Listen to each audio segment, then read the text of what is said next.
Hey everyone! Alright, we have another stream, and it's about Unreal in real time with CG Spectrum. I've got not much going on today. Last week I got sort of discouraged by some problems using Quixel Asset trying to export metahumans over, and I have been chasing that one up with Quixel, and I still haven't found a solution yet. So until I get that figured out, I can't really test out this fancy new metahuman rigging in Maya workflow that I've learned about. In fact, I was just given another link from John today about metahuman rigging in the other rigging software. It's doing so well right up until I have to remember the name. Oh shoot, where is it now? Well, let me see if I can find it, because I really actually do want to talk about this. If I can. Ugh, I can't find it. Wow, that's really annoying. Well, anyway, it's another rigging solution with for MetaHuman. So we can do that one too, but what I need is the plugin in order to go from Quixel to the Maya, and that's the part I can't get done. So, what we're going to do today... Hey, Elena! Welcome! So what we're going to do today is talk about some of the free marketplace assets. Oh, and Dave's here. Nice. Very good. That we can get from this month. And it's all Halloween themed, or at least fairly Halloween themed. There's even a really interesting backdrop potential here, where we could be doing maybe a new backdrop using the haunted, sort of classic haunted house kind of theme, which I've been eyeing and thinking about. So it would be kind of nice. Last year we did a sort of a Halloween-y thing with pumpkins and stuff like that, so I could totally do that. But what I want to do first, which is maybe a little more dry, is talk about this dismemberment. Well, I don't know if it's dry. It's quite gory. Dismemberment for setup, and it's just going to be me exploring. I'm not probably going to get too deep into it, but they do have a lot of animation related stuff, so kind of want to get in there and see what kind of options are there. I've already downloaded the project, so I should be able to get to it and get started on it pretty quick. But if you guys have anything that you wanted to ask or talk about in the meantime, feel free to shout out, because I'm just having fun here. Let's see if I can get this project open here that I've downloaded. Get ourselves started here. There it is. I've kind of worked with dismemberment a long time ago with various characters, and it was kind of an interesting strategy of how you make dismemberment work, but I'm curious to see if this is the same sort of approach or whether there's a different approach for it. Hey, Riz! Thanks for joining. Yeah.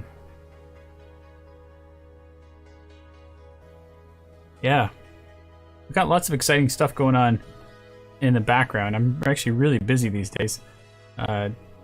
Making content, working with Control Rig and cinematic stuff in Unreal, so there's lots of stuff happening, but it's all kind of in production work right now, so I'm having trouble finding a lot of free time, but that's pretty normal for me.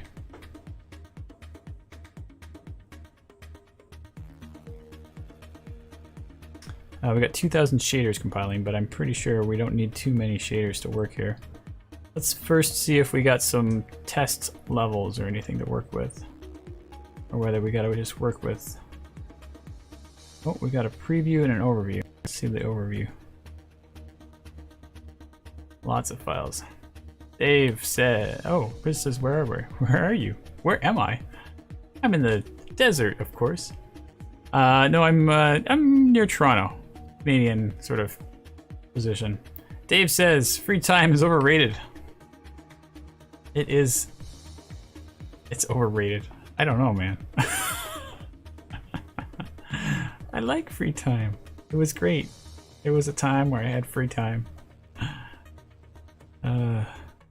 Well, luckily, I'm feeling like the end is near, and the rest of us too. Well, there's quite a few of us in the Realtime group that are all building course content and making sure that everything's all working properly as people are starting to go through the.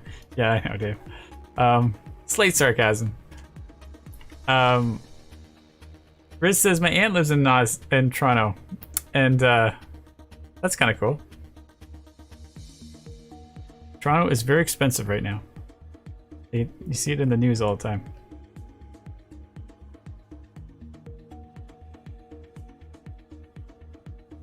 Oh, we got a whole bunch of animations for each missing body part. Wow. Let's see here. Where am I supposed to read this? Idle. Back. Forward. Really? Are you supposed to be navigating as a zombie, as a dismembered body? Wow.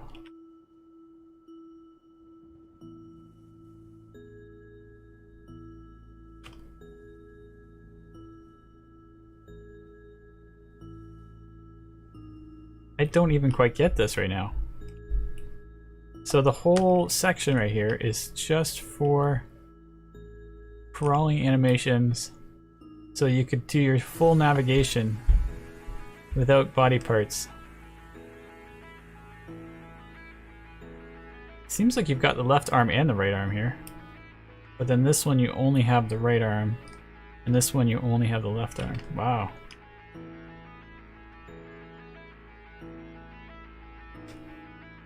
I guess if you had some AI that needed to navigate, they could utilize all these animations to follow you around.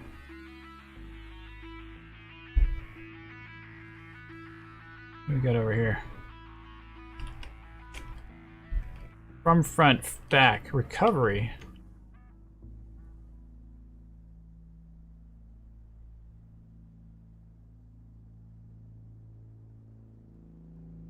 Wow, where would the story come from where you've recovered from dismemberment?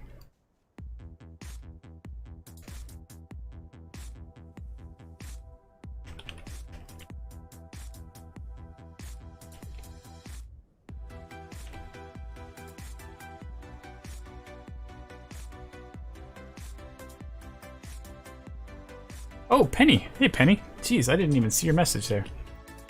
Hey, welcome. Dave says, if you're Deadpool, maybe, you can recover.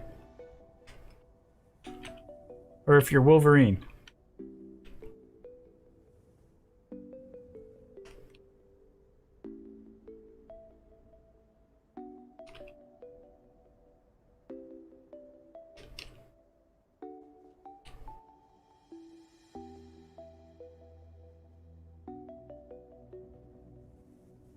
There's a lot of animations. I mean, I'm just trying to get my head around what's going on here, because obviously they've been carefully planning for like how this is supposed to work in some sort of scenario.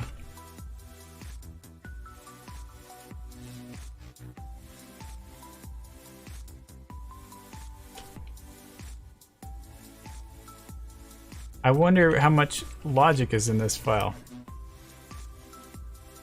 Let me just... Oh, I don't have access to it anymore. I was gonna say, let me just read the description of this project again. Got rifle attacks, rifle both arms, pistol both arms. Definitely like a combat thing.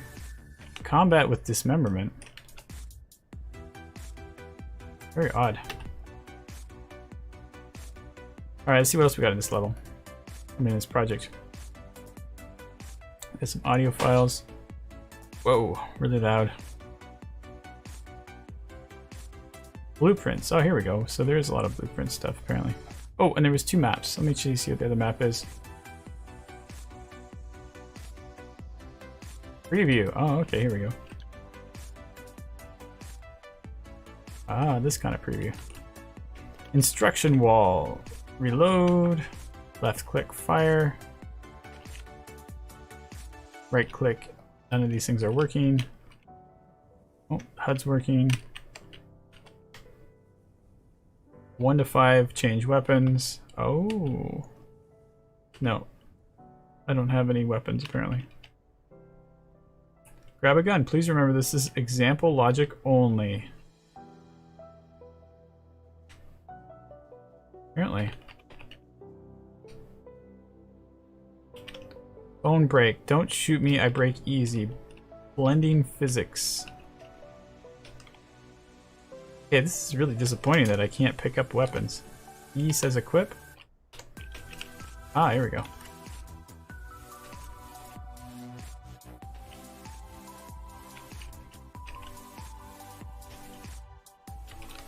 Oh, this is gonna get pretty gruesome in a second.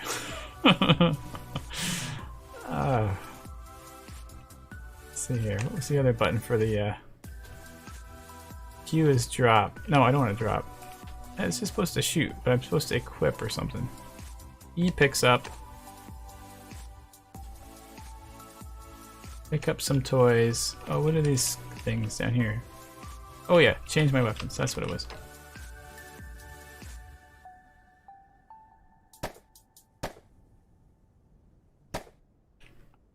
That was pretty straightforward. Physics are off. Is my background noise on? It totally is. Let me turn that down a little bit.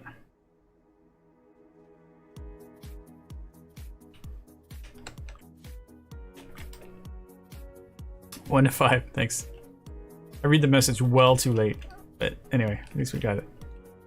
Don't shoot me, dismemberment. Uh-oh. Ah, I gotta stop shooting him in the chest. That's it, eh? They just disappear.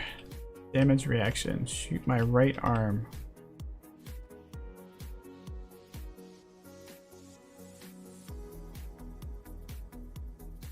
Oh, I didn't know I had a rocket launcher. Oh, there's your animations.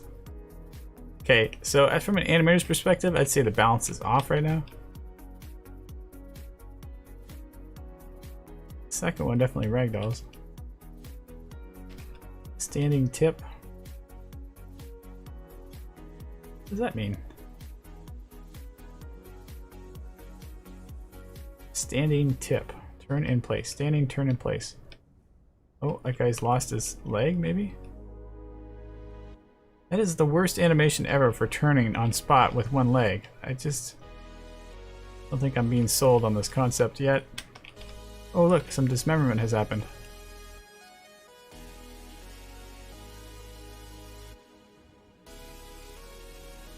It could be way more effective if their arms were the ones that dismembered. Turn in place. This example, the characters are pretending to be broken so you can shoot them. They will set the damage you've caused. Oh no, I've run out of weapons.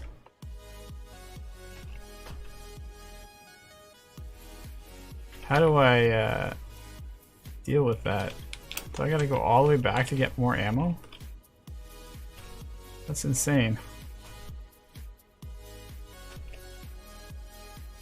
Why didn't they just give me infinite ammo? That's just ridiculous.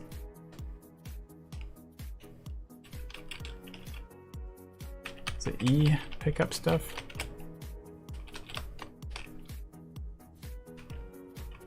This isn't working out so well. I'm gonna have to like restart the entire level just so that I can have some weapons. Hey, Lydia's here. Welcome. That's kind of cool that you showed up. We're trying to figure out how to do this dismemberment stuff, which is mostly just me not doing things correctly, I'm pretty sure. Alright, we got some weapons. I have to be more conservative with my shots. This example, the characters are pretending to be broken, so if you shoot them, they will set to the damage you've caused. What?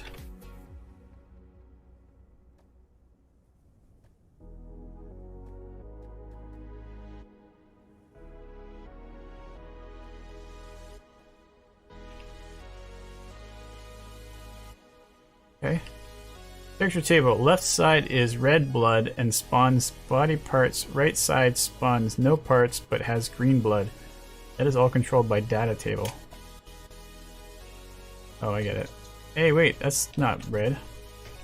I mean, that's not green. Oh, the arms. I get it. Oh, goodness, I can't hit them. No, they're both red.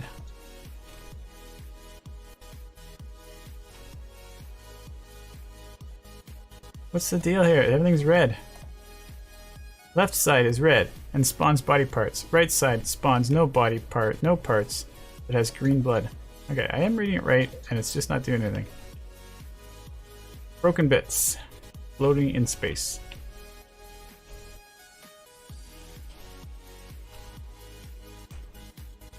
Oh, look, you got lots of people to shoot here. There's no explosion noise for that. That's bad. Oh yes, that's. I guess I should have expected that.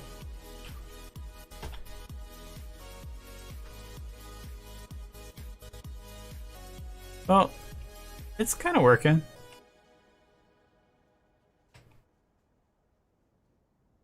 Why are these giant rooms in here?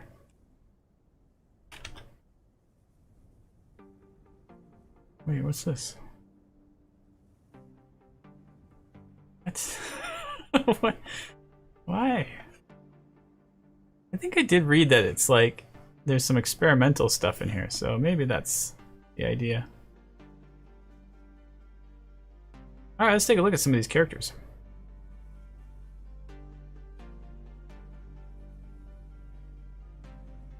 His hand fell off.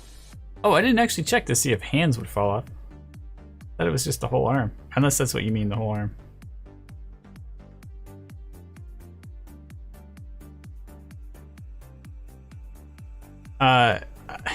From our project where we tried to do dismemberment, we went, I think, too detailed. It wasn't my choice. I wasn't the game designer or anything, but we went to the point where it's like, oh, lots of detailed dismemberment. So like all sorts of parts could come off, but as you can see when I'm playing here, you don't really care that much as a player. You know, if they're still attacking you, then you just keep shooting. So it's not like you're like, oh, let's just leave him like that where he's half shot. It's either one or nothing. So it is kind of a luxury feature than a gameplay mechanic. I guess you can slow them down, right? But again, it's like, I guess if you have a shortage of bullets, it could be a good reason. So we're using all these blueprint components for bone data. There's a lot of stuff here. This is going to be really intense. But they may have made it quite modular for a good reason, so it might be worth looking through. Stats is dead. Health.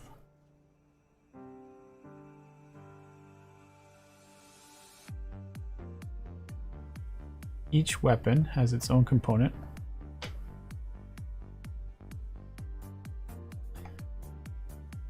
Very minimal.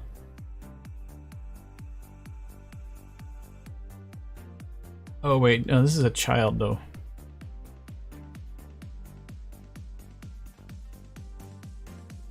I think.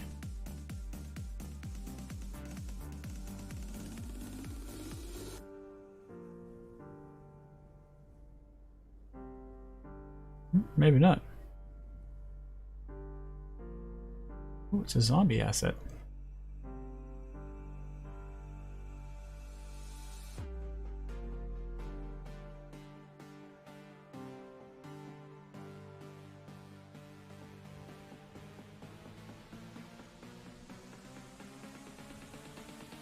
I almost feel like the textures aren't working properly, but maybe I'm wrong. This doesn't seem like those are being laid out properly.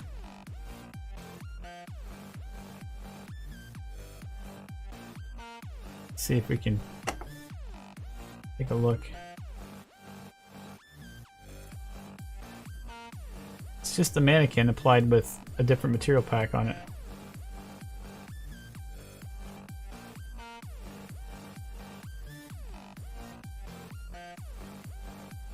Yeah, doesn't seem quite right.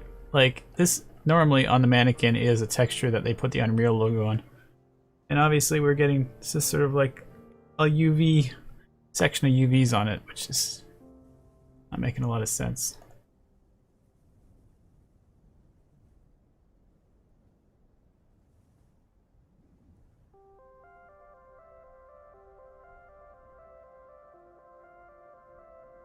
Oh, there's not much to the material.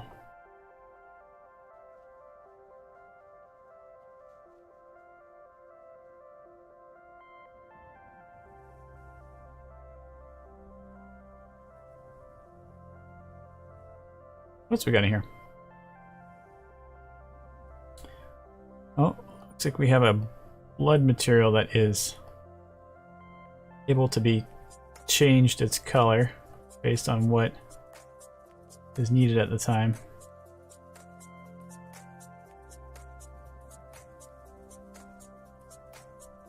Oh, maybe not. They don't have it exposed.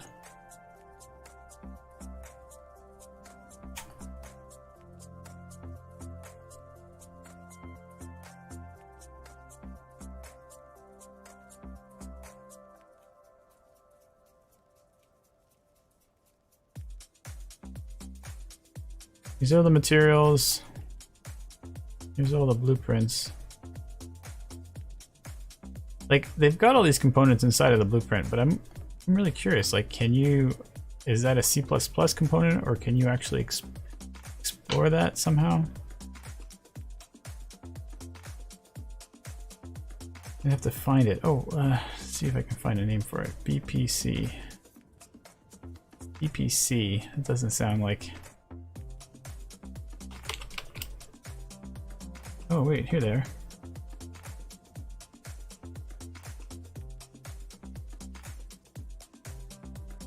Oh yeah.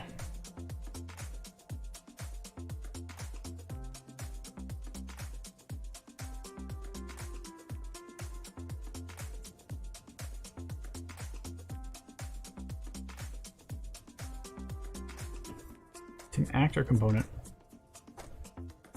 Events to call in child blueprints.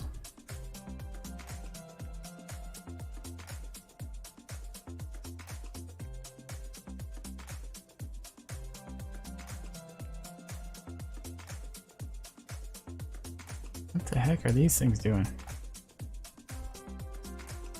Remove attached on dismemberment.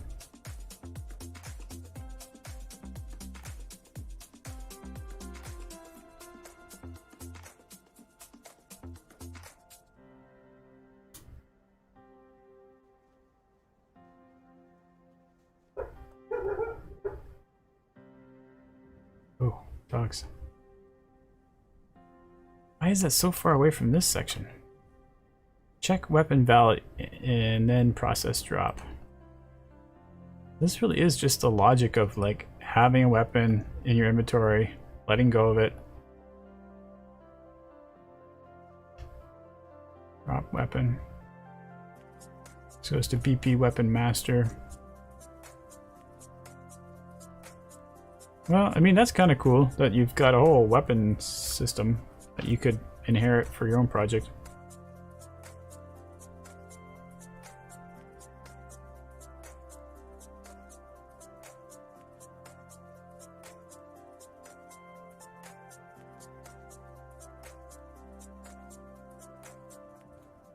Interactable object.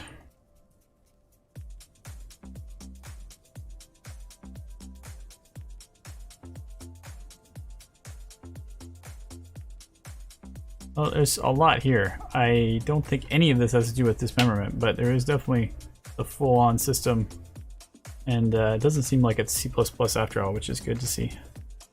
So that's kind of neat. You can get in there and tweak around with it. Oh, we got some cascade particle effects here.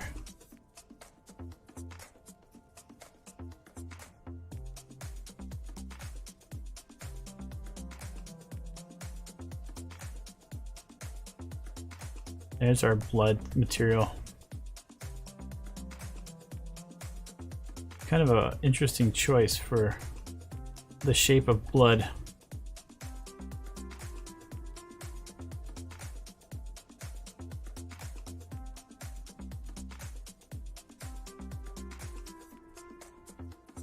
I don't know if it's really working, to be honest. It kind of looks weird. Like, it looks like there's two pieces to it all the time.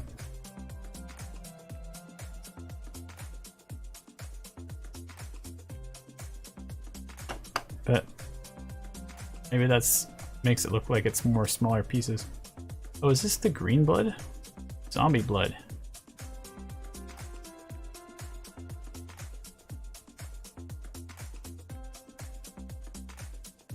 Projectile base. Oh, like this is the missile, I guess. The tail particle.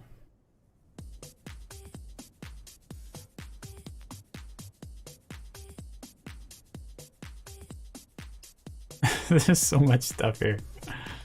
I don't think I'm gonna get too crazy with this, but I'm trying to think of like how I can somehow leverage this, or at least how I can come away with oh, what else is in these files? Yeah, how I can come away with something that we can work with here. So these are all the blueprints for each type of dismemberment piece. There's not much going on in them, but they are all blueprints. Nothing really fancy there. Team player spawn, player start.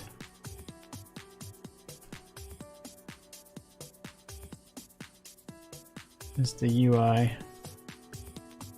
The weapons. Some enumerators. Demo room. Oh, those are the meshes for that demo room.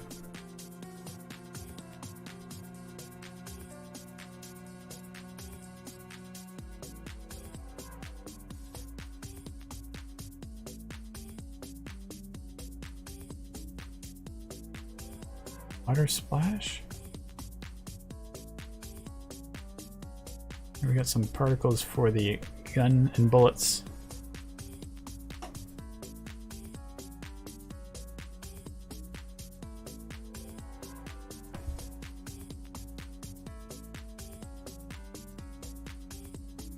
That's probably where that particle was coming from. That there was a particle that had a very specific look to it, and I'm like, that's probably for a particle, sorry, a material.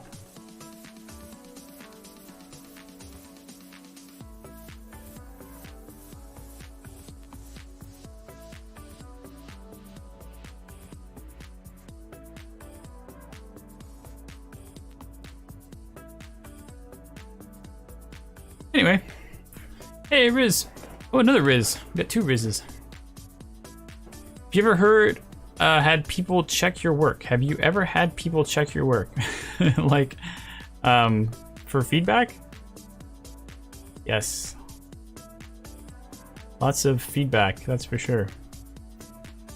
What were you, where are you going with that question? What would you like to talk about?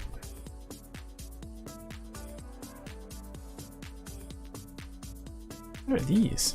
Oh, this is like static mesh objects for the Gibbs. Oh yeah, Gibbs. I think that's what they call, like, well, I guess little shards that come off of the explosion is what we're seeing here. Pieces of grass. But I remember we were calling like the blood and gore that's flying out of it called Gibbs as well.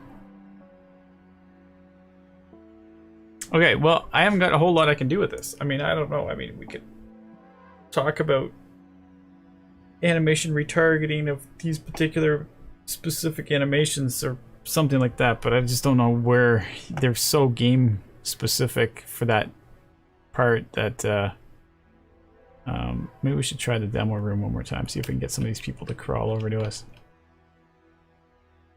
And then we'll jump over to something else. Because I don't think there's a lot I can do here. Especially with me trying to pick stuff up all the time.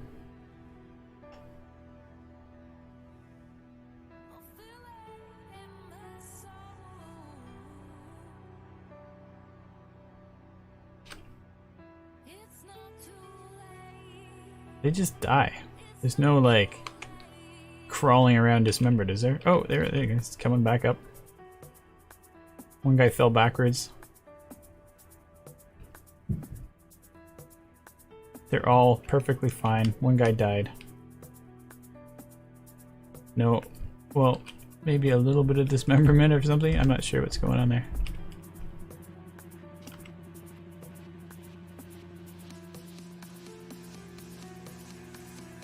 You know what would be kind of useful to know, although I don't know if I'm going to find this out real quick, is when you fire a weapon and it explodes and it causes damage, and you know, how do you measure that damage on each body part and stuff? I'm sure that like it's like I said, it's too complicated just to jump in there and start figuring that out, but that would be actually really nice to sort of dissect that so you could figure out what you can do. These fancy little way that they're doing their visualization.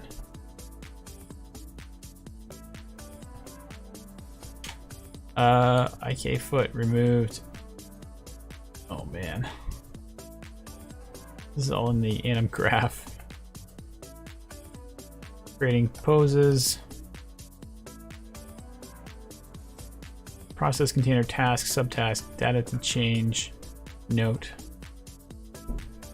Oh man, it's really complex.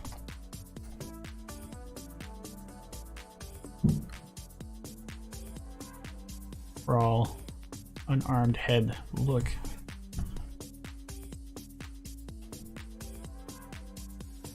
Chris says, I am in this final stages of my animation before I post it on YouTube. Oh. Which animation is that one?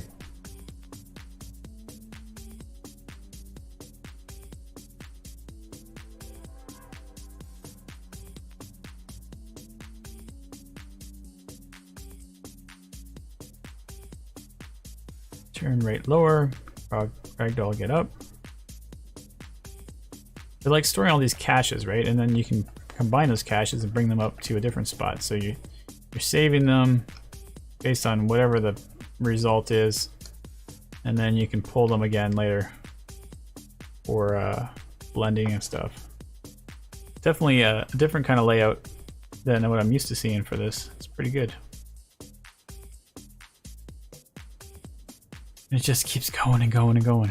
Okay, so let's see what else we can do here. Let's jump back to the marketplace.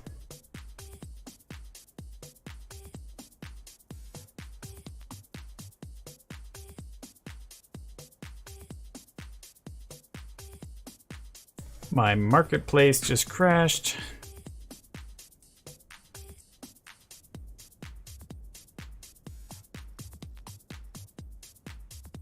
I don't think it's coming back either. Come back, marketplace. Where are you here? Epic launcher, I should be calling it.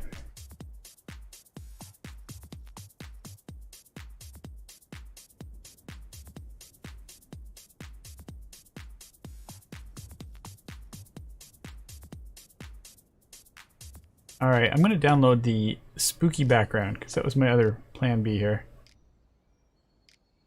And not sure how long that'll take to download, but we'll just start bringing it in. What project should I put it in? I have anim backdrops, but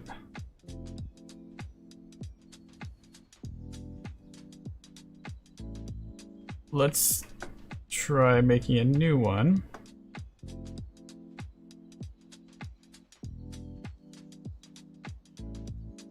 Would you like to see a logo I made for my YouTube channel? Hey Riz, sure. What do you got?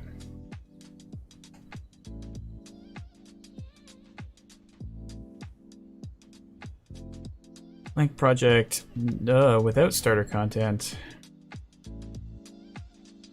Let's we got Unreal documents.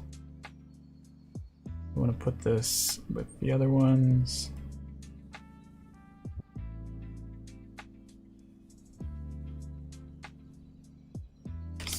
Spooky room.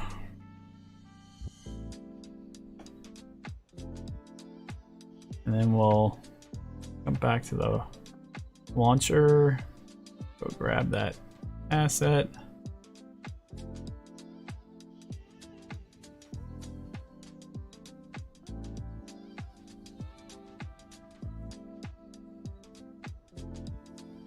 Into spooky room.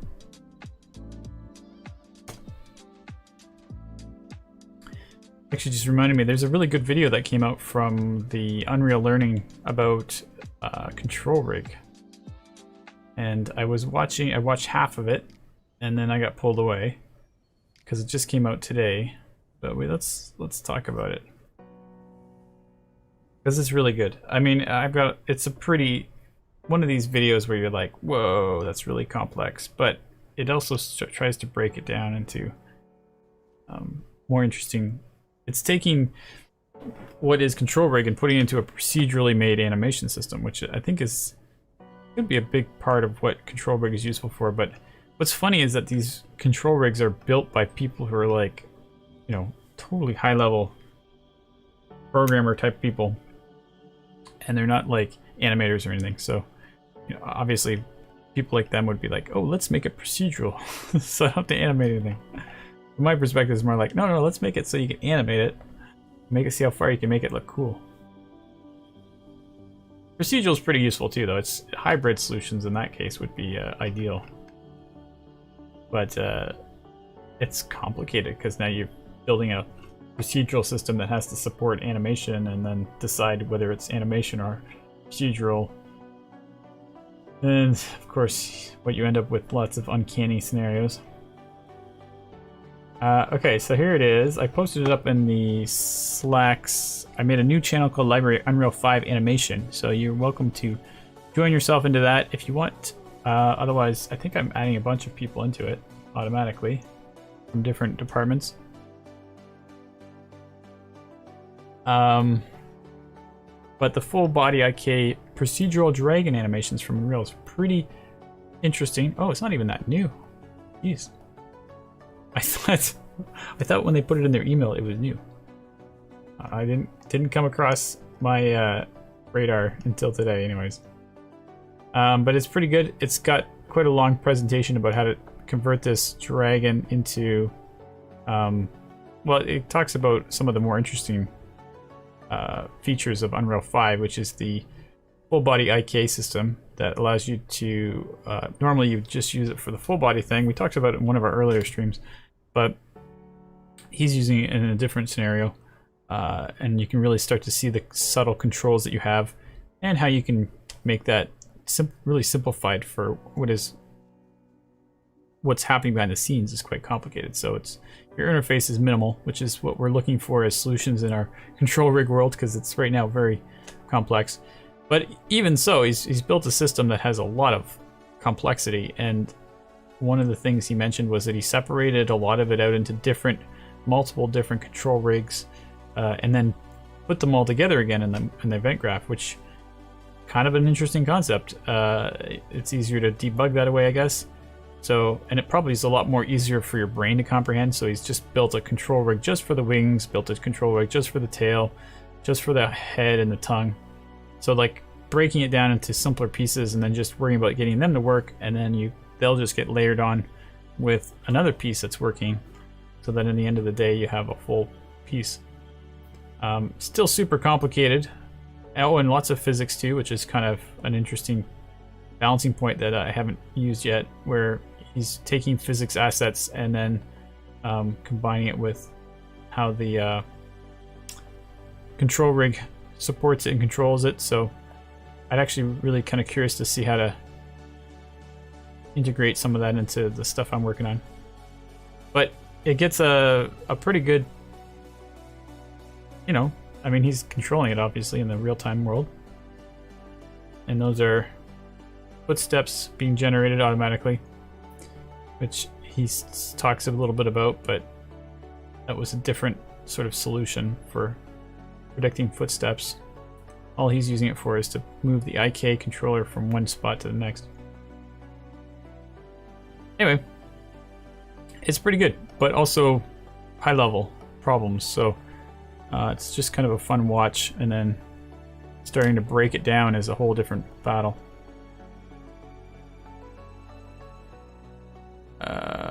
Sorry, I haven't been looking at my chat for a while here. Riz wall animation.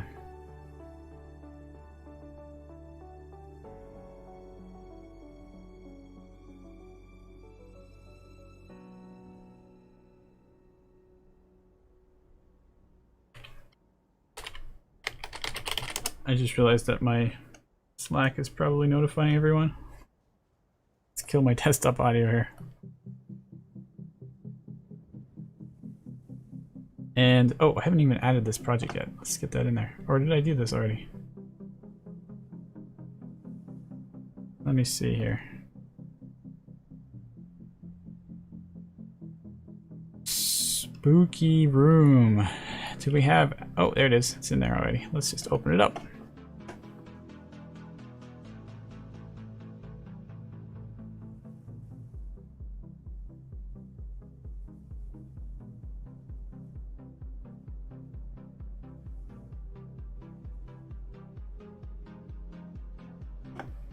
All right.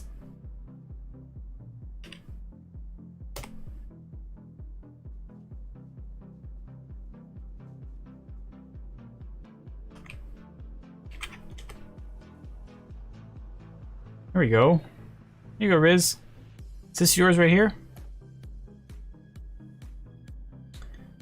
Got yourself a YouTube scenery going on here.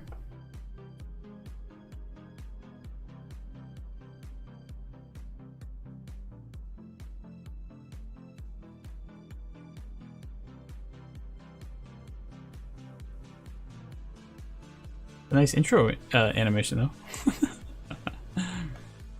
Did Sheldon from Big Bang Theory make it? What was I talking about? Oh, the dinosaur? Man, I don't know.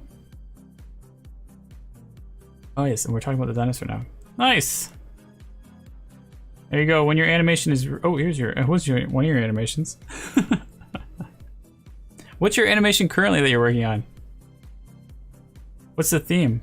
So I know when it comes up. This one was from 2018.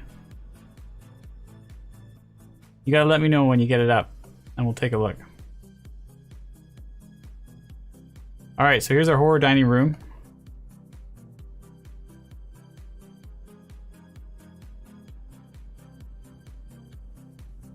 We're gonna open up. It's totally gonna kill my computer. This is I should use it before my streams. Speaking of which, let's make sure my computer's fan is running.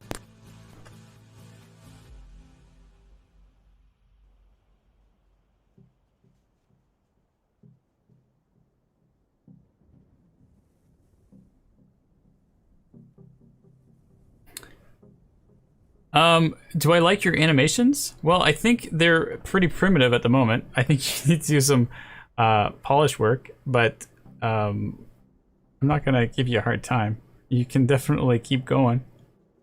I'm always gonna be happy to see you making progress and working away at it.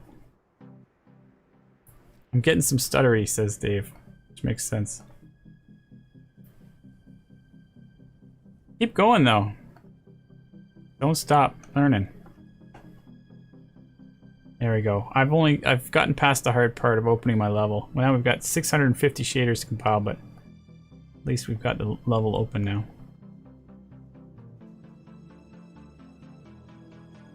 It's extremely bright in this room, which I don't think that's just gonna suddenly change, is it? It's just, I feel like we're just going from a highly overexposed scene right now.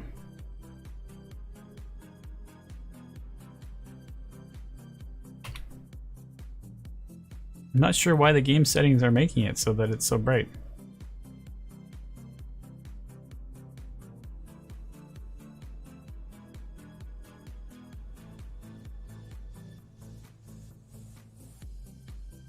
They have a fancy little smoke texture in here.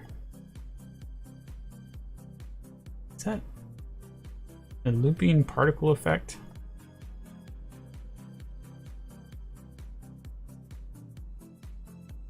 I mean, not a particle effect, but a sprite sheet.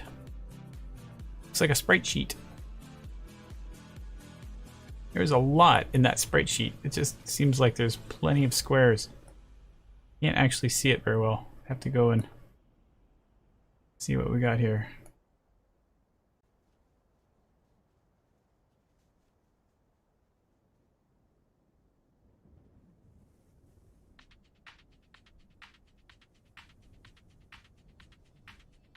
Ah, shoot, I forget how to do it.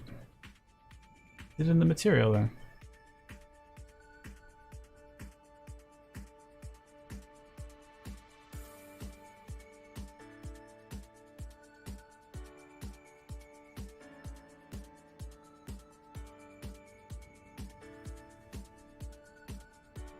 This is a different one. This is like a flame. I forget how to do the looping thing. I thought it was a sub UV, but I don't see anything in here that dictates how to break it down. So I must be forgetting how this works.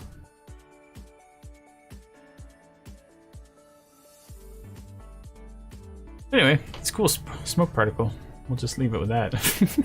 It's a full simulation done into a sprite sheet rather than like dynamic real-time simulating.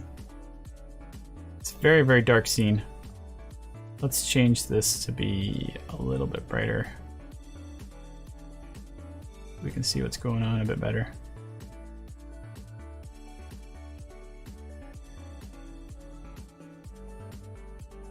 What is up with that?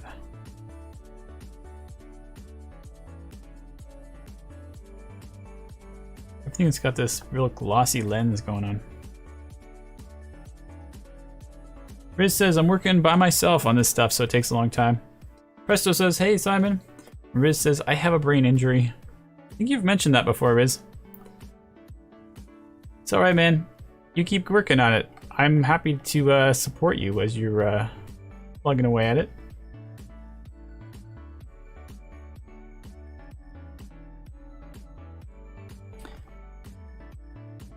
But he says, goo on the wall. It's a Slimer movie or something. This is Ghostbusters. I don't really get it. Like, it's the only place where there's a weird blemish on the wall. Clearly are meant to make you feel uncomfortable. Oh look, and they put candles right underneath these curtains. That seems very fire hazardy. I guess that's to also raise the tension of the uneasiness.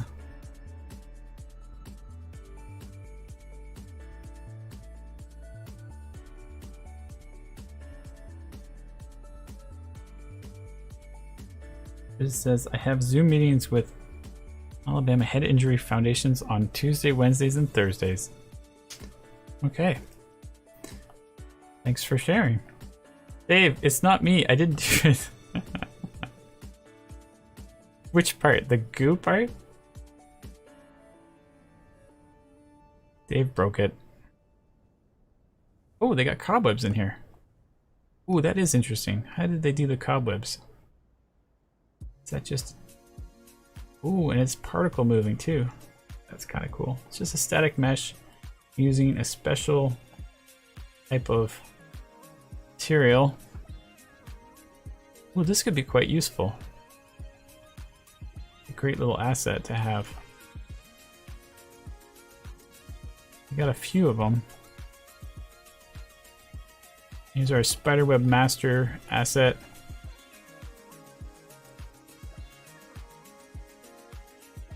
We just got a simple grass and wind on it. Makes sense. Depth fade. Fade distance. The alpha. So does that mean if I look at it from the angle, it will change? Oh no, depth fade is for if it goes through a mesh on the surface, so. Somehow this is locked. I'm not really sure why or how.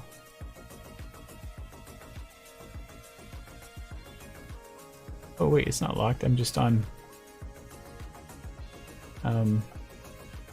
snapped surfaces here. Oh yeah, there's lots of depth fade there. You can see it sort of just goes invisible into the surfaces.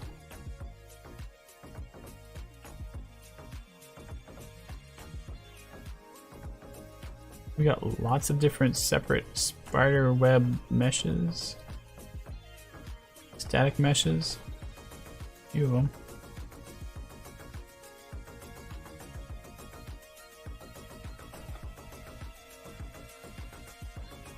Everybody's smoking cigarettes. Oh my goodness, what are they eating?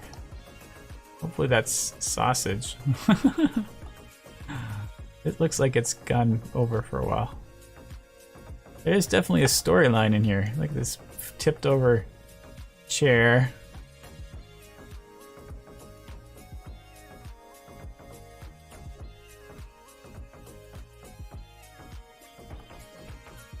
Got some bones. Well, they got a pepper shaker.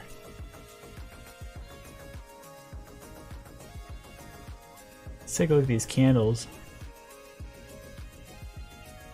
Whoa. They're trying to do something with the candles. Oh, at the time when you posted the animations, they had no idea about gimbal lock. Yeah, gimbal lock is a massive burden on animators. And if you haven't set up your rig in just the right way, it can be virtually impossible to do basic things. But it's also not that complicated to deal with once you figure out how it works. At the time when those animations were posted, I had no idea. Oh, gimbal lock. Yeah, you just wrote the correct spelling. And begin play. Get material candle. Candle mesh. There's a bunch of different meshes here. What do we got here? Got a candle.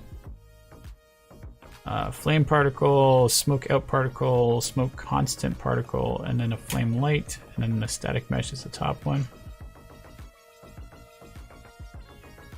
Flame.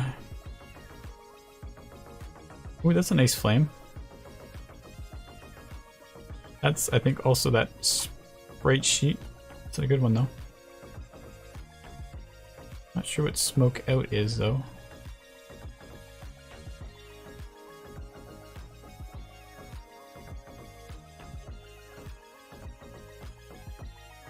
I don't know. There's probably something there. I can't see it though. Okay, so anyway, what are we doing here? Event graph. Event begin play. Grab the candle. Get the material.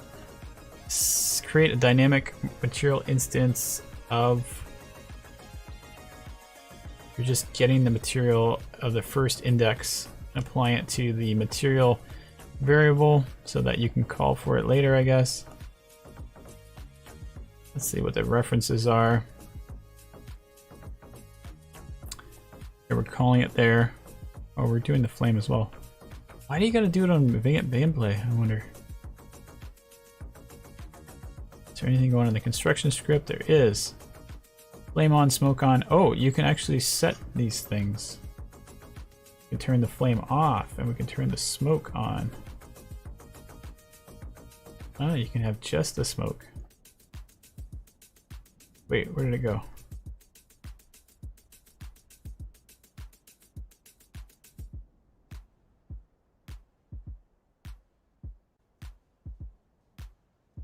Does it disappear over time? No, I don't think so.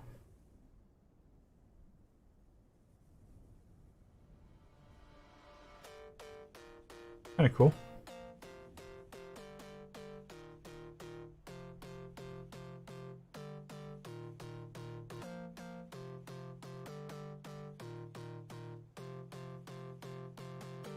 Get material.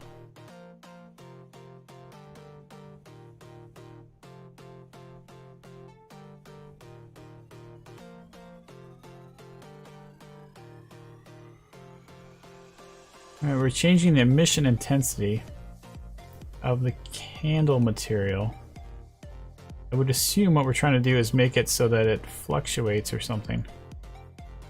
But I don't really quite understand how this is doing it. We're setting it between 10 and 0. I guess we're just turning it on and off based on whether these checkboxes are on or off. Okay, well that makes sense. So if the candle's off, the emissive on the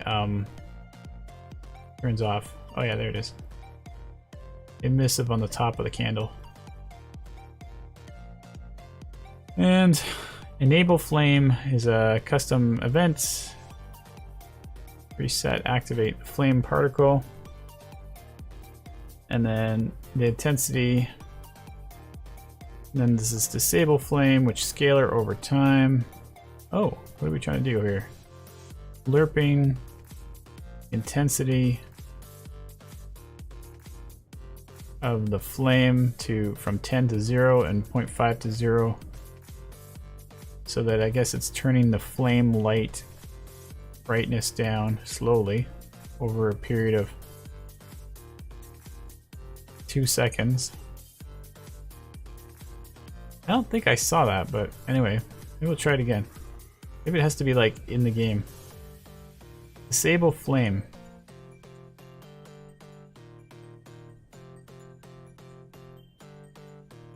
Doesn't say disable flame, it just says flame on and smoke on. It's not the same thing. I can't find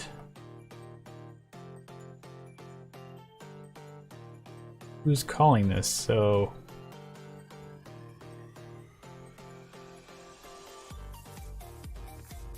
you'd have to call it manually, I guess, from another script.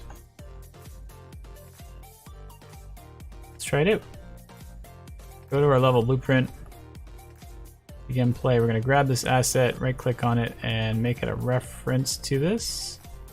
Since we're in a level blueprint, we can do that. And yeah, I don't know if we have to cast, but maybe we do. We'll find out real quick. We're going to look for this enable... No, not enable flame. Disable flame. There it is. I guess I don't have to cast to it after all. Because it's actually the instance that I got was the level instance. I don't have to cast anything. So I'm gonna run the disable flame. I guess I better leave it on though. Maybe I'll do a delay for sorry, for 2 seconds. And then we'll turn it off. See if it turns off. I feel like if I play this level, it's suddenly... Oh no, I guess it's just yeah, okay, wow. Right, so we've got... Obviously the game settings for the camera is still massively different. I forget why it happens like that. Sometimes you're doing like ray trace renders or something. Or is it in the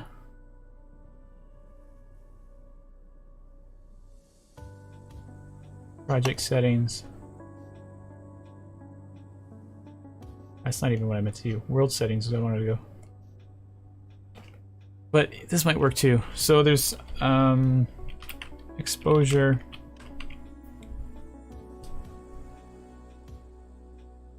We do either auto exposure basic or manual. No, that's not even working. Never mind. Usually when you do auto exposure manual, I thought it turned the light way down compared to what it normally is. So we're gonna make it so auto exposure is off, and we're gonna make this bias of 1. That's not gonna work either. Is it part of the cinematic, or is there a post-process volume in here? Oh, there is. Maybe that's what's going on here. Oh, it doesn't seem like we're modifying it.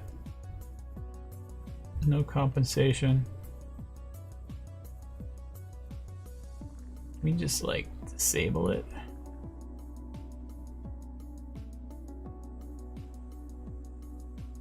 Oh yeah, that was dramatically affecting it. So, what is going on here?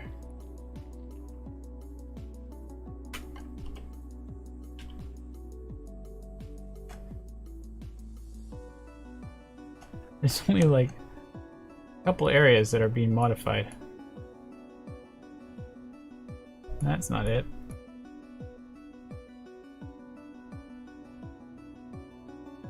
Oh wait, these are being modified.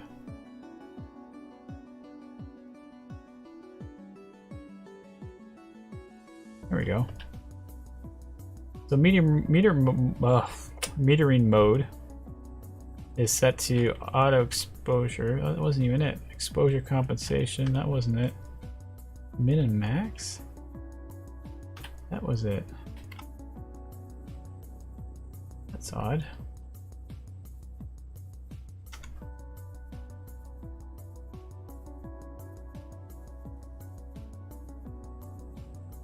Okay, well,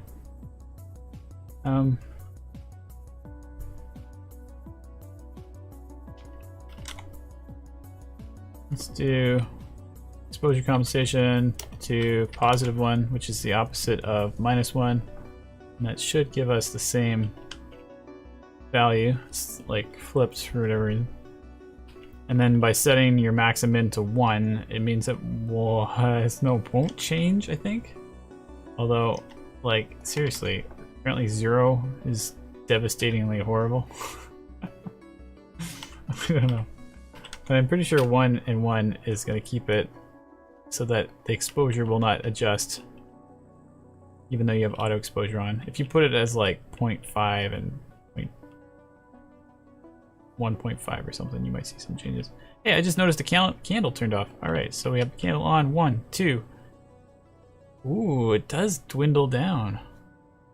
What about the smoke? The smoke stop? I don't think it ever will.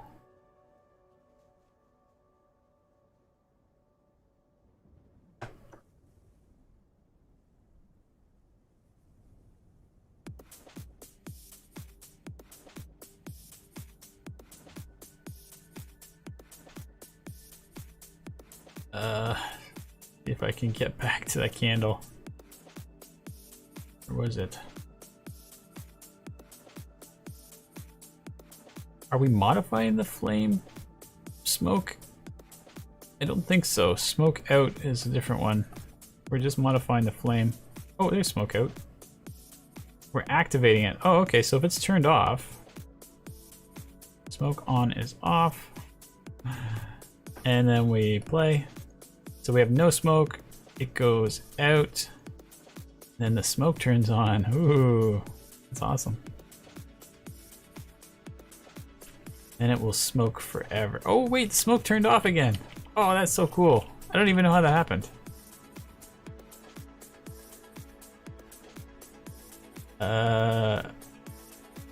You're just basically activating the smoke out. Oh, okay, smoke constant and smoke out. That's the difference. One will eventually disappear and one won't. So they're just two different particles, and this one is just probably designed to have color over life, alpha over life, eventually fade away. Cool, I actually understand what's going on here. That's a very neat effect. Even though I'm not sure how to use it for anything. But I guess from a cinematic perspective, you'd be like, I don't know, slowly turning off the lights. I wonder what you would do to activate that as a cinematic.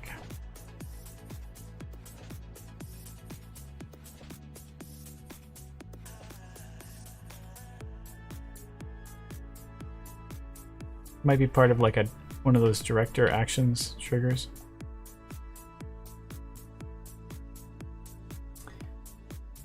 Alright, apologies for being boring here. I want to try this out. Lydia, could be used in a horror game. It could be used in a horror game. Actually a really good example of a nice simple blueprint. Well, I mean it's slightly complicated because you got to deal with a lot of elements there, I suppose, but shows how you can take a simple prop and just add a lot of functionality to it without having to go too crazy with it. Alright, so we're going to bring this asset into our sequencer file here, and it's a blueprint, so it's a bit different. We get our, what do we get for options here? Candle, flame, flame light, smoke, smoke over scale, scale over time. I'm gonna add an event track and manipulate it, but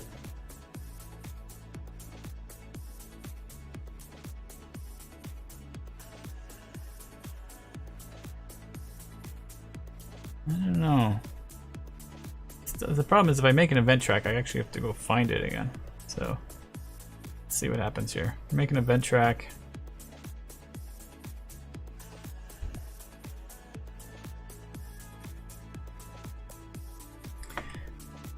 Yeah, you could use it in all kinds of stuff. I mean, you could even use it for like non-horror stuff, but it definitely works well for this particular scenario. It's quite, I mean, I'm starting to appreciate what they're doing here. They've obviously got it like things have been recently used, right? Like the cigarettes are still smoldering, the candles are still going. Meanwhile, like the food is all rotted and the cobwebs have all grown over. So it's kind of this creepy, like, why are the candles lit? And why is everything all really old? Why is there a green blob over here? Lots of questions. Oh, let's see what the bottom of this cup says. Oh, we can't see it. Thought it was going to be like a little thing that you could relate to. A little Easter egg. We're going to put a trigger. Oh, we already have the trigger track. Now we just have to add a... Oh, sorry, the events track's on the top here. We're going to add a trigger halfway through. And we'll select it. We're going to make it bound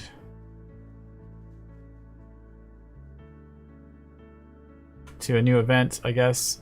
And then this is the part where I'm like, okay, well, how do you go and find this candle that we want to use? Don't know how to do this part. Sequencer events.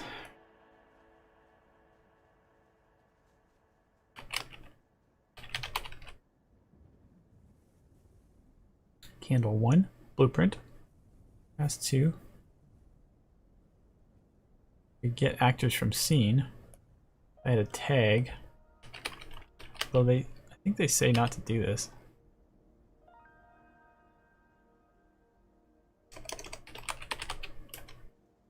Get actor by tag or something. Get actors with tag. Find all actors in the world and with a specified tag. This will be a slow operation. Use with caution. E.g., do not use on every frame.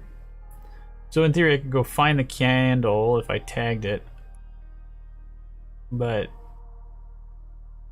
I feel like there's probably got to be a better way to do this, where you're like manipulating it better on the track. We've got some values here, but not actually. Those are just the particles themselves, so you'd actually want to activate that trigger.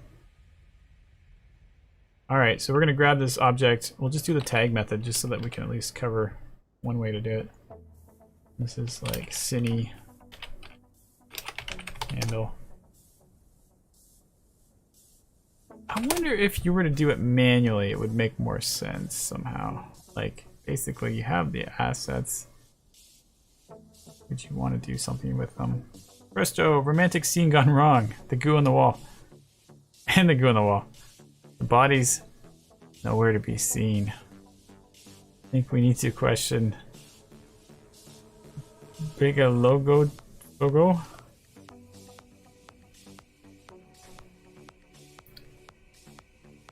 Oh, there's a plate on the floor. Didn't see it for a while. Yeah, there's a picture of falling down. What's this? More pictures.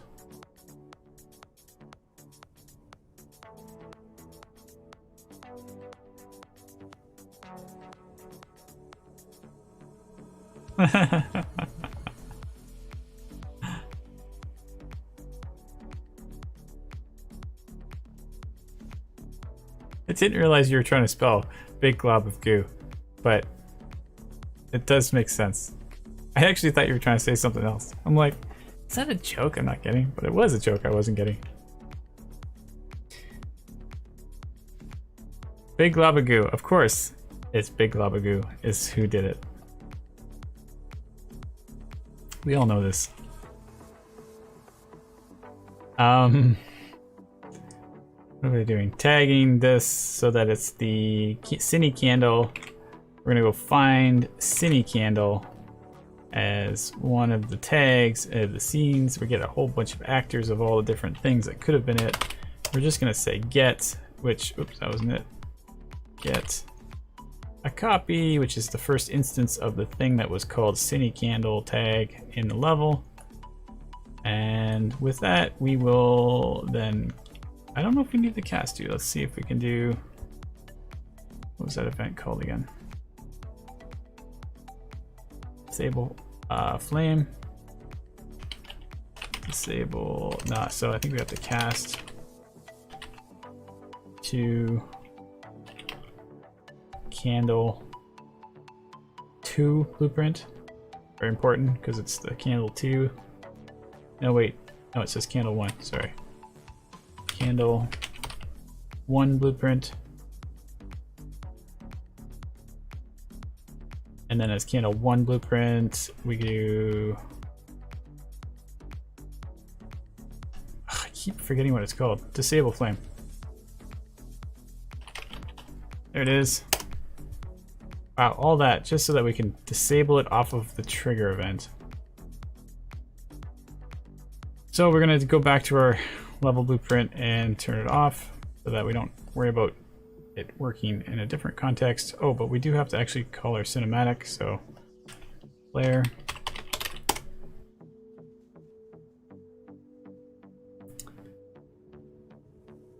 Apps button too far. I was nowhere near the scene of the gooage. I mean, I was somewhere else. You didn't even finish your food. That's all gone bad.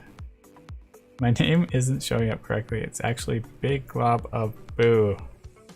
Wow, way to save yourself there, Dave. Definitely not guilty now. If you're...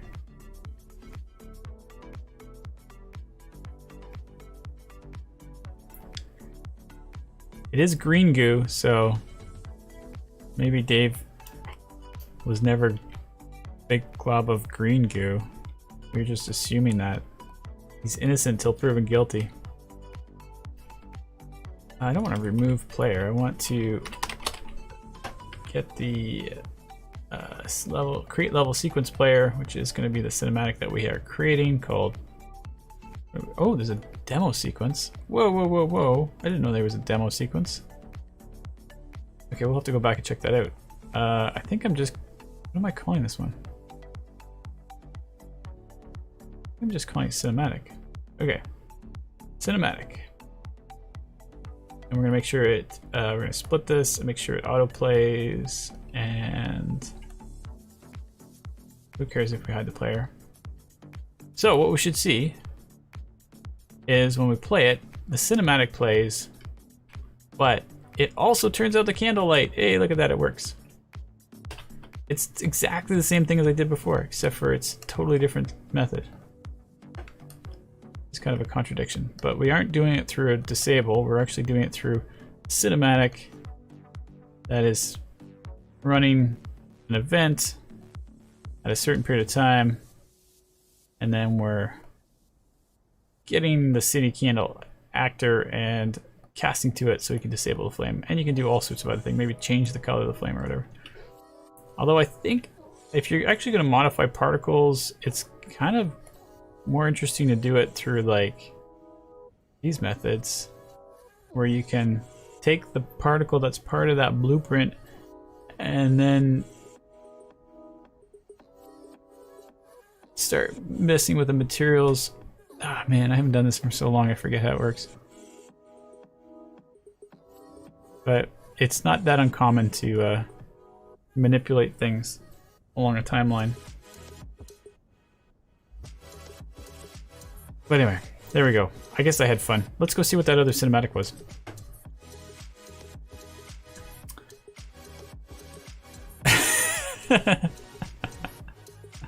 Thanks for the backup, Simon. See everyone, I wasn't sneezing or anything. I just try to be fair, man. Gotta be fair. Court system says you're innocent until proven guilty. Jury has to accept that. Let me find this other cinematic. That's what I want to do.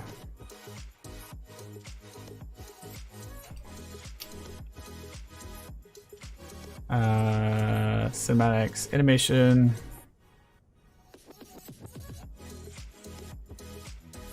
Where is the animation sequence? No, not animation sequence.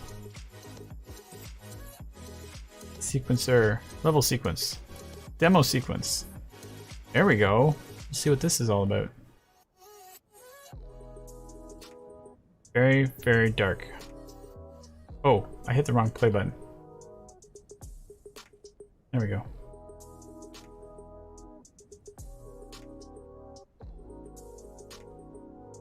It's a very long shot. It's exactly the same shot as last time. They've definitely put the goo in the side of the shot there. That was definitely done on purpose. How come we keep seeing the same thing over and over again? Oh, maybe this is part of the element here. This is a shorter shot.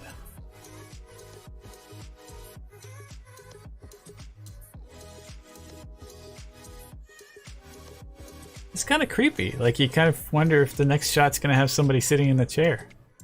You're like, I don't know what's gonna happen next. I don't understand. Oh, you know what I'm doing wrong? I gotta like highlight my camera.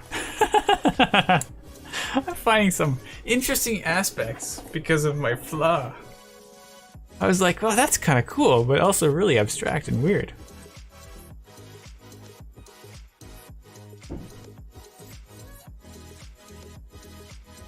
Presto's on a mission to prove Dave's guilty.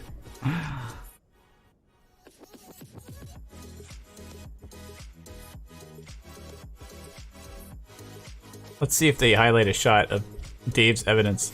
I mean, Dave's innocent evidence. What?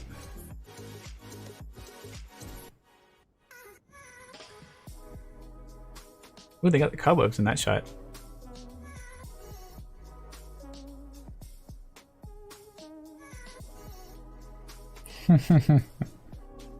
Dave thinks he's innocent.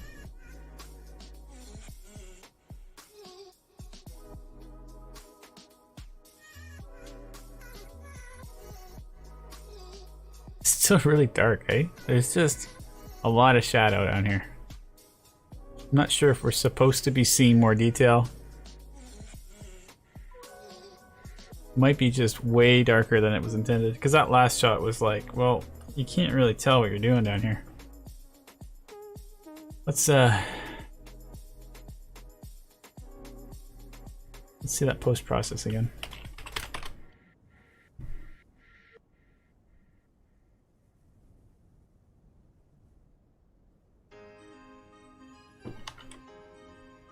Ah, the post-process is not influencing the camera. So, cameras are overriding it.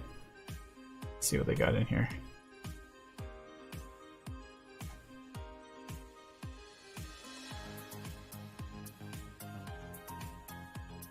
Cameras are not overriding anything interesting here. They're just doing whatever the...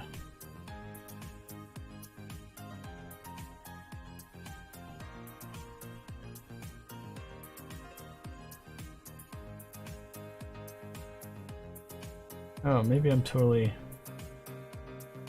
Am I forgetting here?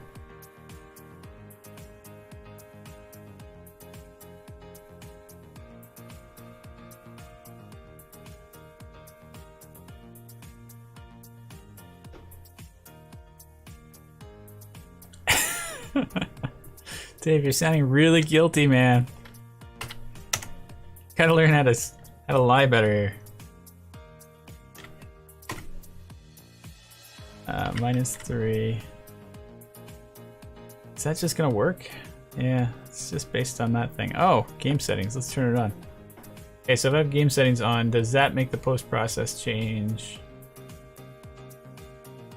It does. Okay, that's what's going on. I was overriding the whole post-process until I hit play button, but now I'm not.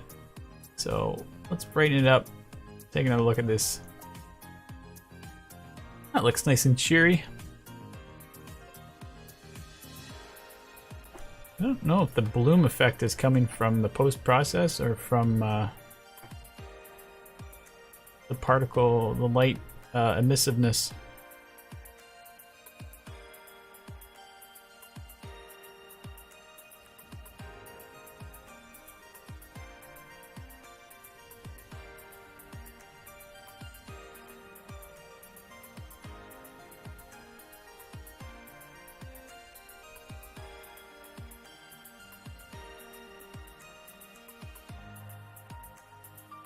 That is some pretty disgusting looking food.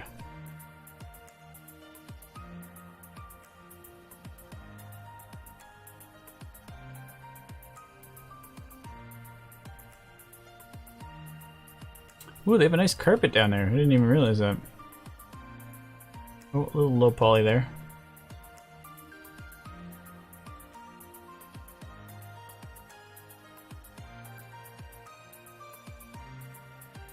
Why is that the closing shot? Weird. We all know what the closing shot should have been. Definitely was supposed to be on the green goo. Well, I guess Dave was innocent. There was no highlight of the evidence at all. How many cameras do we have? 6? Alright, let's add a new camera. And we'll put that camera, oh, it's called camera actor. Okay, well let's put 6 at the end then.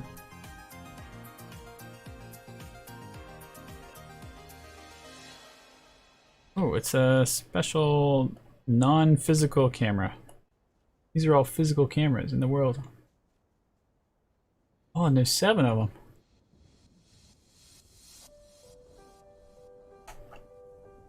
Oh yeah, the last one is 7.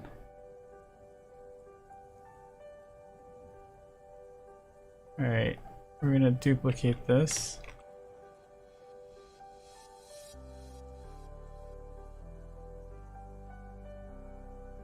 What's going on here?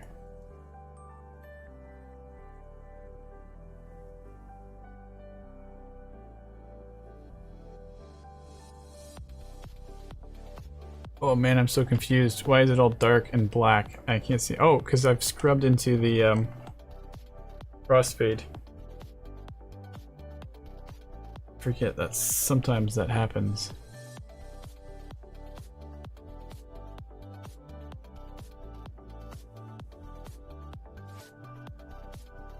Hey, there's a whole nother room with blood in it. Oh my goodness. Oh, Dave. Dude.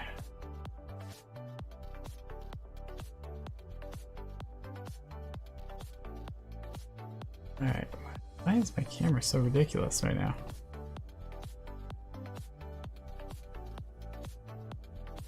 The green goo does not line up to the bloody room.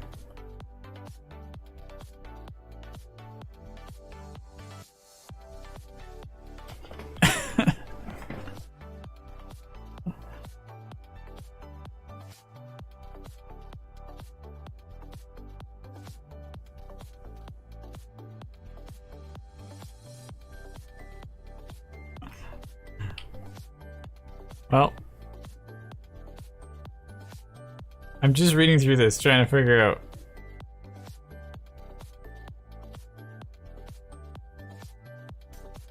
Trying to figure out if Dave is able to plead his innocence at all. Pretty fresh looking blood. No carpet on this floor. Oh, it's the same floor as here. Alright, I'm trying to make a new camera here. Let me put this stuff back in there again.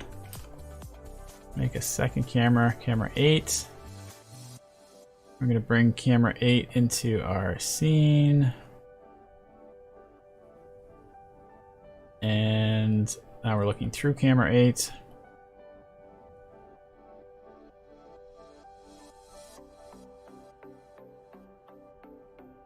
I wonder if that door is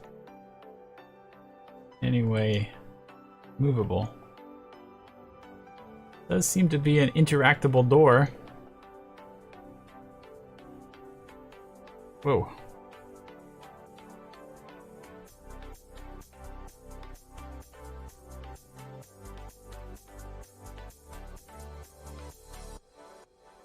Chatty. Hey man, that's looking great. Thanks. I didn't make it, but it is looking pretty good. I agree. I'm just looking at what's a free from the marketplace today. Big Lava Goo says, there's nothing behind the door. Don't open the door. Rester says, come on, Simon. You know the truth. Stop covering up for him. Lydia says, how Lydia's just ashamed of you. Just shameful. Nope. Can't open the door. Oh well, don't bother. No point trying. Really wonder why the other room was not in the cinematic. I also wonder why the other room was not in the cinematic. I'm very interested to know how much other logic is uncoverable here. Probably haven't seen the special secret cinematic that is hidden inside of the blueprint or something. I don't know. I can't imagine how that's possible, but disable physics change for lock on the door, unlock. Like the fact that this door has complete full opening logic means that it was intended to be opened from a player's perspective. But there's even collision volumes around it that would allow you to activate it.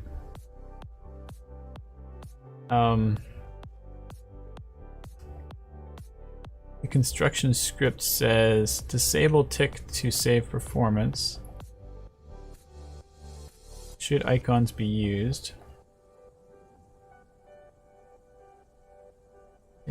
Physics position handled or grabbed. Presto thinks that they've destroyed it. Hadn't thought of that. What a mystery. Guess we'll never know. Oh well, just carry on then. Mystery for ages. Weird, huh? That's what every guilty person says.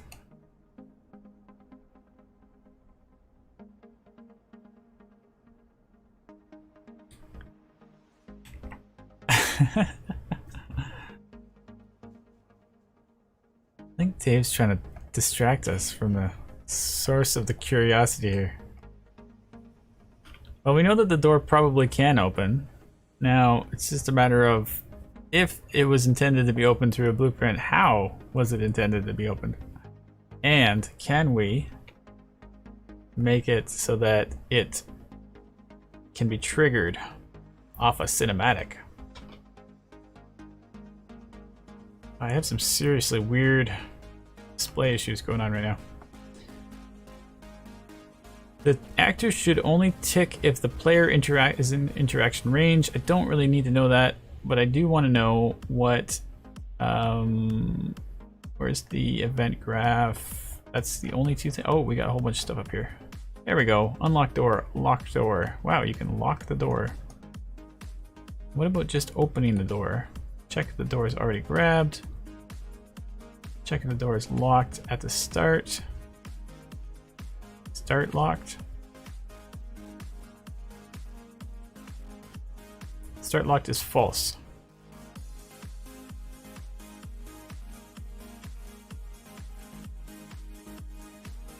What? Where is the logic for like opening the door? Opening doors you is super difficult, so don't bother, especially during a cinematic. No, really. That sounded believable. Whispers Big Glabagoo, show me your ways.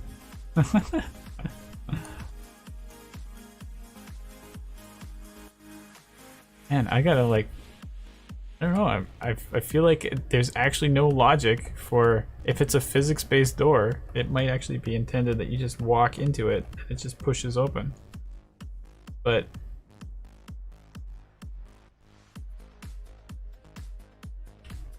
I don't know, it seems really complicated. Usually it's just a simple animate door open, animate door closed. But I only see a couple different functionalities here. So I guess what we could do is take the door asset and animate it. I mean, what is it called? Door main? It's one of the meshes inside of it. Let's bring the door asset into our cinematic. We're gonna figure this out. See what it does. Oh no, I've got a problem. My screen refreshes are happening here. I think I've got to I gotta restart for a sec. Let's try that again. Dave thinks he's getting scot-free here, but unfortunately I can reopen the project and get back into it.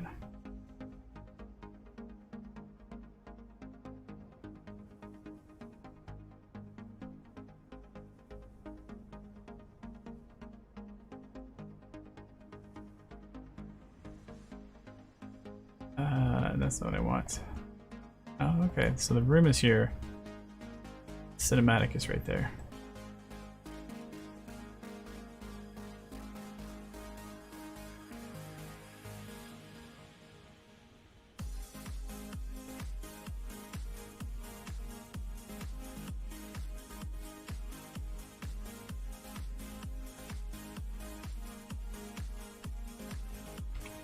Now the scene is really, really dark.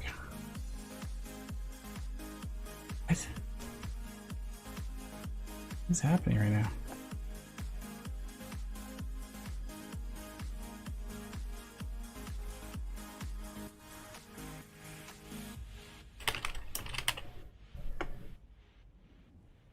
I don't know, maybe I won't be able to solve this for you guys. It's like, maybe there is some massively complicated scenarios, right? That's preventing me from experiencing what this is supposed to look like. I'll have to do it unlit until I figure out why everything is super, super dark. Like, what's the deal?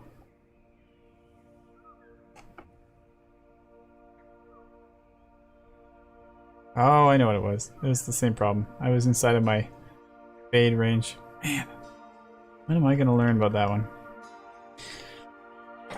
Project's too corrupt. You didn't use the SVN server. It's not going to work. Man, you're just kind of coming up with all kinds of ways to get me. Let's try this again. See where the track is. We have door main. There it is. Door main. Okay, we have a track. Can we add a transform track to it? Yes, we can. And now we can key it. All right. Presto says, now you're crashing Sense and Real. Get your own way. This is very, very, very fishy. Yeah, I agree. How are you doing that, Dave? I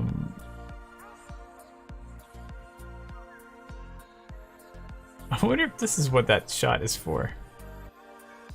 Anyways, I put a new camera in here just for our own secondary shot. So we're gonna do, at this point, we're gonna put in, first of all, let's fade it back up to, or fade it back down again. We're going to jump to a camera 8 that we just created. So then we jump over to camera 8. And we're going to pick number 8, preview it so that we can take a look at what we're going to do here. Hit G to turn everything off.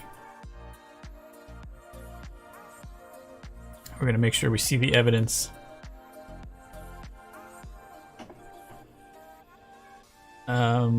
And then we're going to key this. And we're going to go to a much longer portion of the timeline here.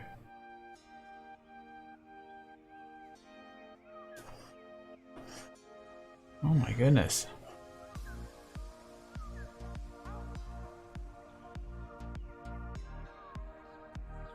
And we'll move across and expose the door opening. And we'll have to key the position of this. Turn on auto key to prevent from having to do that twice. There's our camera move. Actually feel like we should be like this.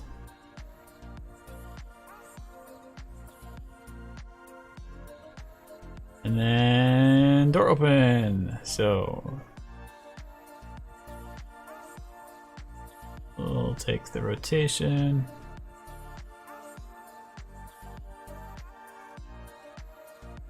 And we'll do the, which one is it? Pitch? No, that's not it. Not pitch. Yeah, there we go.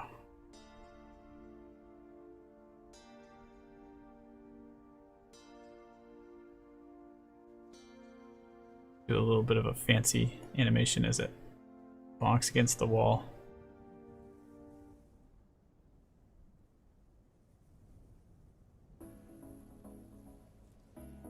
Hey, what's that big thing? Is that part of the lock handle thing?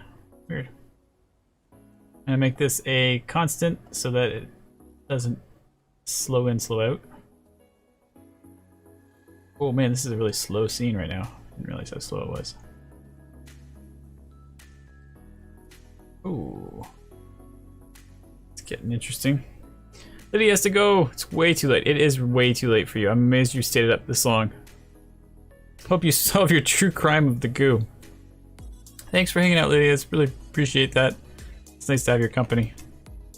And hopefully I'll see you again next time. Or at another thing. Open session. Hey Riz, I'm working on adding some sound to my animation. Alright. Where are you getting your sound effects from? Alright, we gotta figure out what our physics door is. Transform. Alright, so my constant was causing something weird there. Linear, that's what I want. It will bounce against the wall. Then we'll slow it down. Oh yeah, but this is a really slow scene. Whoa, I don't want to record. Stop. We're gonna take everything and shift it in so it's faster.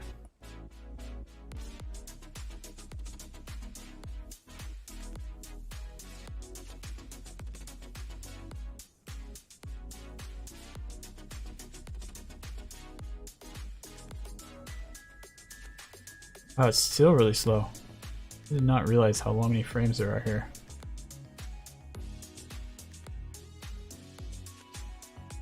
Bring this way in.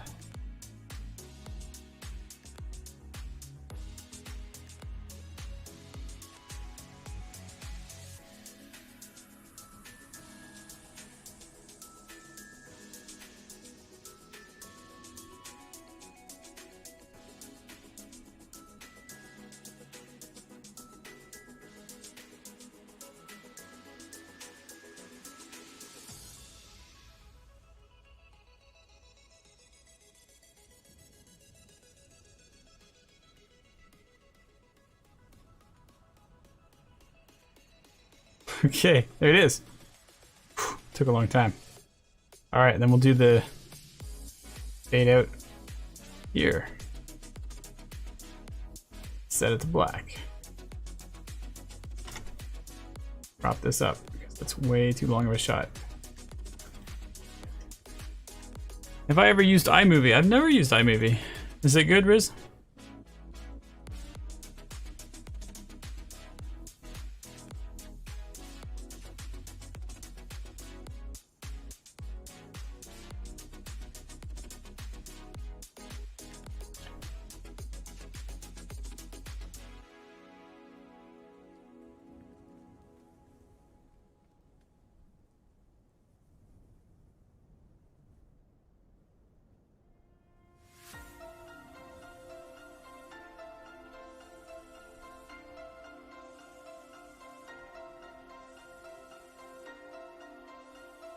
There we go.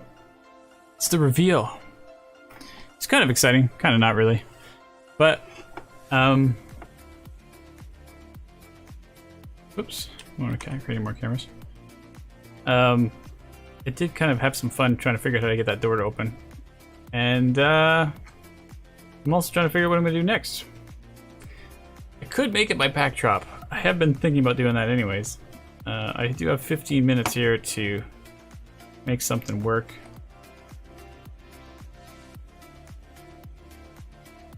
I just haven't, as I was playing around, I haven't quite figured out a very good angle where you kind of encapsulate enough. I guess the windows in the back make a good idea. We definitely have a chair to work with, so that's pretty cool. I should probably save a different map though.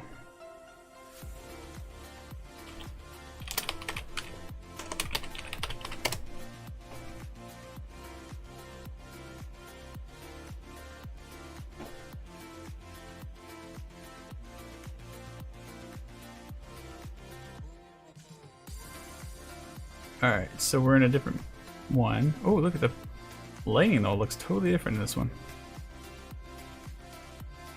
How is that possible? I just duplicated it.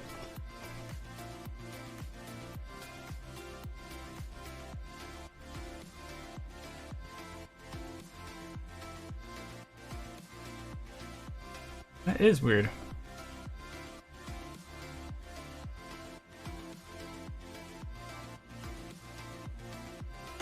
I think the post-process volume would be the same.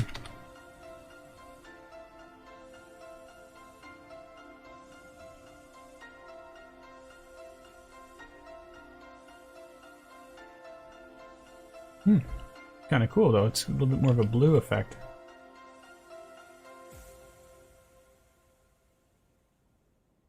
Okay, so what I'm going to do is take a shot from here. We're going to create another camera.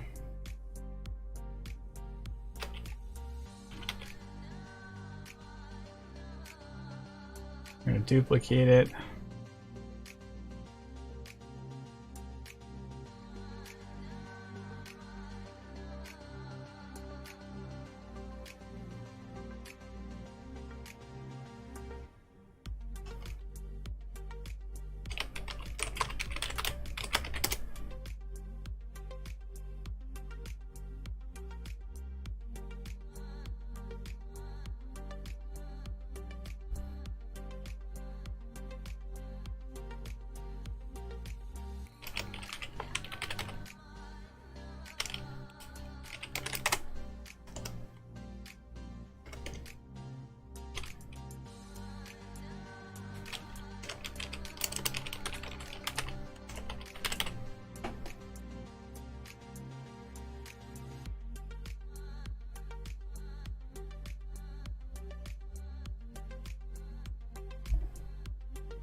Okay.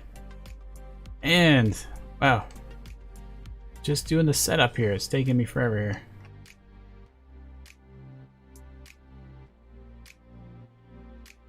Where's the backdrop camera call gone?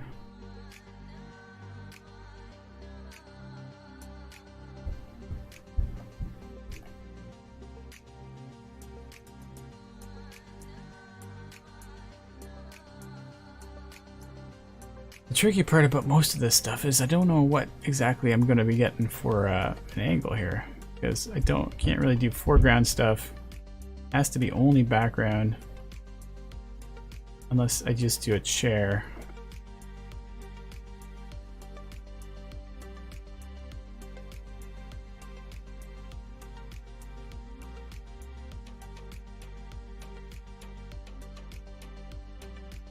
Oh, they have an action for how you want to do the door opening. It's right there in the settings.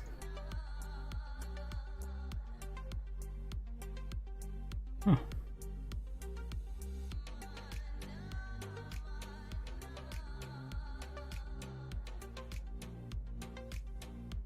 What if the angle was like this way?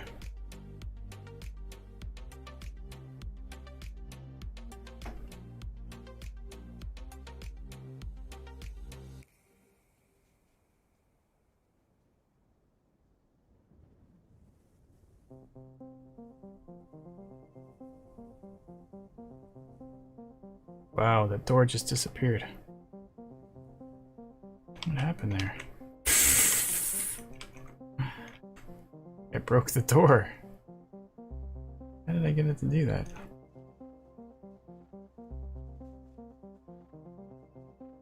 Would you say it's a good time to start learning on using Unreal 5 for projects, or let it mature a bit longer? We're definitely saying let it mature a bit longer, but it doesn't mean you can't use it anyways. Full release doesn't come out till the beginning of this 2022, and I think it's probably, I mean, the biggest problem is that it's no guarantee that it's forward compatible. So you may find that you've got a project in the beta version and there's no way to bring it over to the full version. That's been sort of the concern. This is a really cool video that one of the students sent me about the it's the Unreal 5 version of just doing landscape stuff. Obviously a lot of pixel assets and things, but I mean, it's just pretty amazing. It's using the lumens and the nanite technology to sort of create this super high resolution real-time environment. And you know, it's not very much in terms of the complexity. Oh, sorry, totally complex scene, but it's not very much in terms of what it's trying to say, but it's got all this real nice sense of depth and realism to it that, you know, it's hard to tell that it's not real. So it's pretty cool. I mean, it's, you know, obviously this is working off of a version that isn't the full version, so you can definitely get some stuff done with it. But if you're planning on making a long-term project that you want to continue on after the full release, I just, you know, Unreal has given lots of cautions about that concept and whether or not it'll be compatible, because they never really intended people to use it that much when they released it. In fact, it wasn't really working very well just before they released the early access. So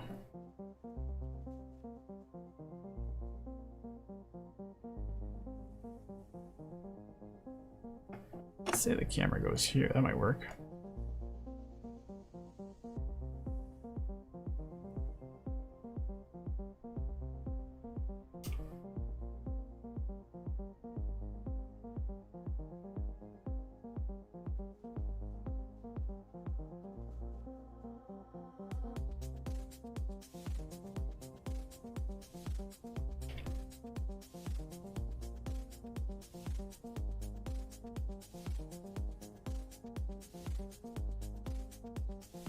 Wow, that rotating thing is glowing like crazy. Rotating gizmo.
Okay, Presto says, makes sense. I've been playing around with it, but I was scared to do anything big, just in case.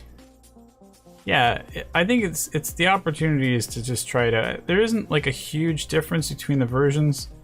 There's a lot of layout adjustments, but a lot of the functionality that you find in 4.2.7 is in the Unreal 5 as well. So you can totally get stuff, you know. There is some elements that are obviously features that you can only do in Unreal 5, but for the most part, the learning curve is pretty straightforward. And yeah, I don't know, might as well give it a try. But I'm sticking in 4.2.7 for a while, especially when it comes to like cinematics and things. There really isn't a whole lot of promise that it's going to change dramatically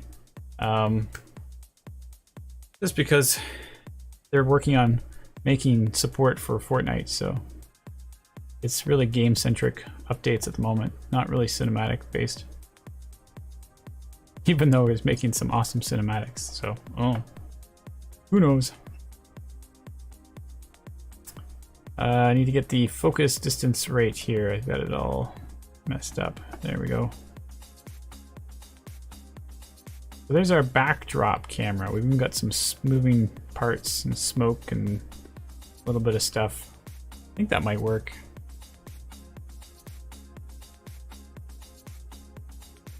I think the chair's too far away still. Maybe the height is too low.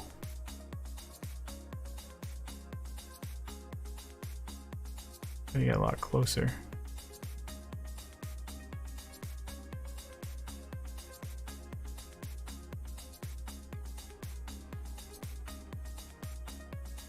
We're getting some stuff in here anyways. I think it'll work.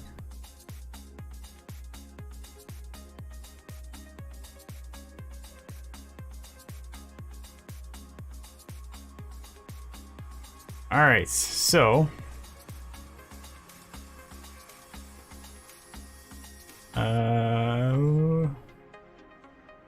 let's see if we can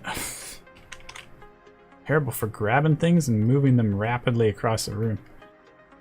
This would be something that I'd want smoke on, for example, maybe, and just see what we can do with having a bit of variety. The cigarette smoke down here is almost a bit distracting. What if you can turn that off?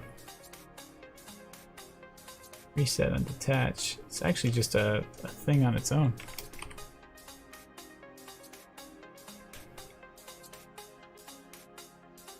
Oh goodness, I'm deleting everything. Just wanted to see what it looked like without it.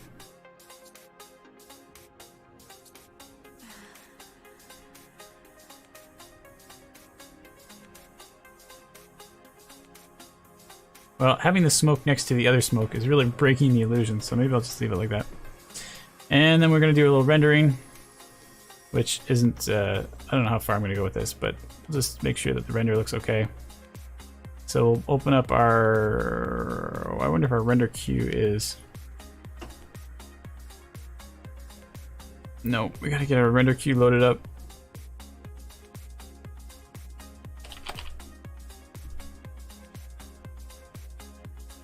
I think I need to turn that on too, so I can have some extra stuff. Got 3 minutes. I'm sure I can render it out, no problem. 3 minutes, no problem. I can do this.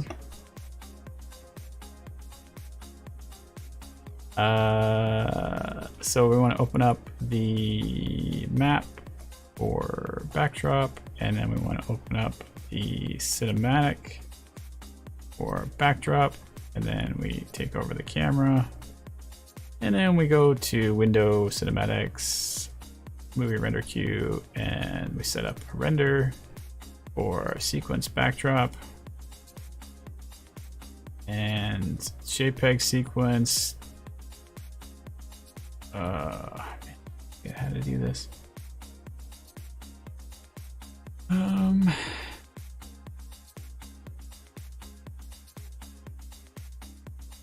Anti-aliasing.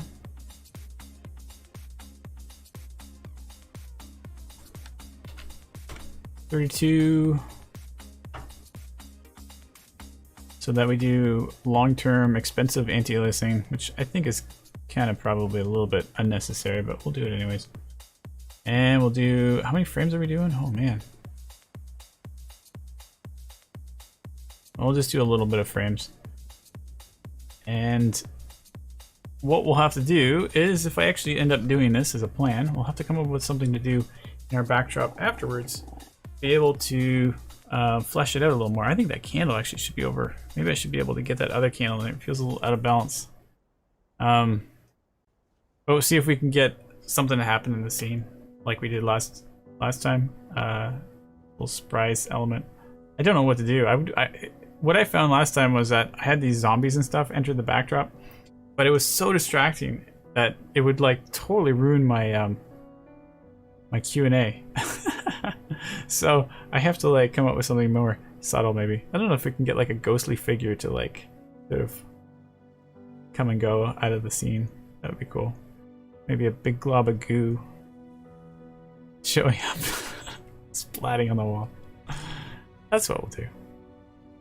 Alright, anyways, that ends the end of the stream. We got at least something going on. We got a little bit of a render. Maybe next time we'll be able to talk a bit more about it. Working our way towards Halloween, which is kind of fun. And we'll see what else we kind of stuff we can come up with during the week. But thanks everybody for hanging out. Dave's still here. He still got that joke. Simon, Professor says, Simon, I think you know what to do. Zoom in on the goo. We know who's coming out. Yeah. I'm sure it's just a decal. I could probably just shift it and move it. Should be good. Anyways, I'll leave it there. Thanks everybody for showing up. Really appreciate it. It was fun.